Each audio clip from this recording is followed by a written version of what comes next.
శ్రీమాత్రే నమః. హరే కృష్ణ. భక్తులందరికీ దసరా శుభాకాంక్షలు. మొదటి రోజు అమ్మవారు బాలా త్రిపుర సుందరి దేవిగా మనల్ని అనుగ్రహిస్తారు. బాలా త్రిపుర సుందరి దేవి అంటే త్రిపురుని భార్య, అంటే ఈశ్వరుడి భార్య అయిన గౌరీదేవి అని అర్థం. మన మనస్సు, బుద్ధి, చిత్తం, అహంకారం బాలా త్రిపుర సుందరి దేవి ఆధీనంలో ఉంటాయి. అభయహస్త ముద్రతో అక్షరమాల ధరించిన ఈ తల్లిని ఆరాధిస్తే మానసిక బాధలు తొలగిపోతాయి, నిత్య సంతోషం కలుగుతుంది. త్రిపుర సుందరి దేవి శ్రీచక్రంలోని త్రిపురాత్రయంలో మొదటి దేవత. షోడశ విద్యకు ఈ దేవత అధిష్టాన దేవత కాబట్టి ఉపాసకులు త్రిపుర సుందరి దేవి అనుగ్రహం కోసం పాలార్చన చేస్తారు. అసలు బాలా త్రిపుర అనే పేరే పరమ పవిత్రమైన పేరు. ఈ తల్లి త్రిపుర సుందరి దేవి, అయ్యవారు ఏమో త్రిపురాంతకుడు, ఆది దంపతులు. వారి తత్వం కూడా అటువంటిది.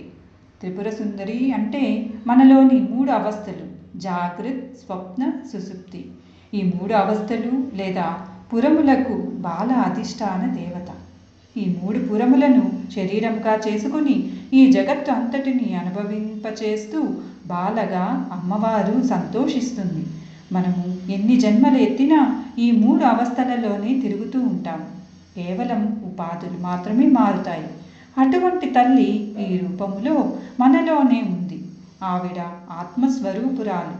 ఆవిడను పూజిస్తే జ్ఞానము కలిగి తానే శివస్వరూపముతో చైతన్యం ప్రసాదించి మోక్షమునకు అనగా పరబ్రహ్మతత్వం వైపు నడిపిస్తుంది.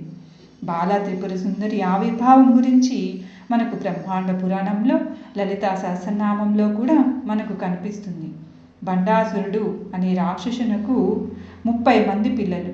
వీళ్ళందరూ అవిద్యావృత్తులకు సంకేతం.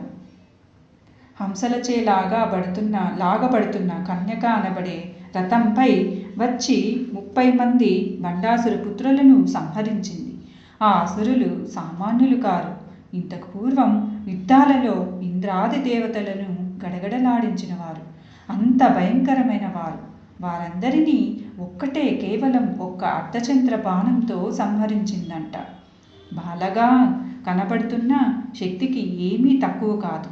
బాల ఆరాధన ప్రాణశక్తి ఆరాధనగా చెప్పబడుతున్నది. హంసల రథం అమ్మది. హంసలు అంటే శ్వాసకు సంకేతం. ఉచ్ఛ్వాస నిశ్వాసాత్మకమైన శ్వాసని, ప్రాణశక్తిని అక్కడ హంసగా పోలుస్తారు. ఆ విధంగా అమ్మవారి ఆరాధనలో ఈ ప్రాణశక్తిని, మూల ప్రాణశక్తిని ఆరాధించడమే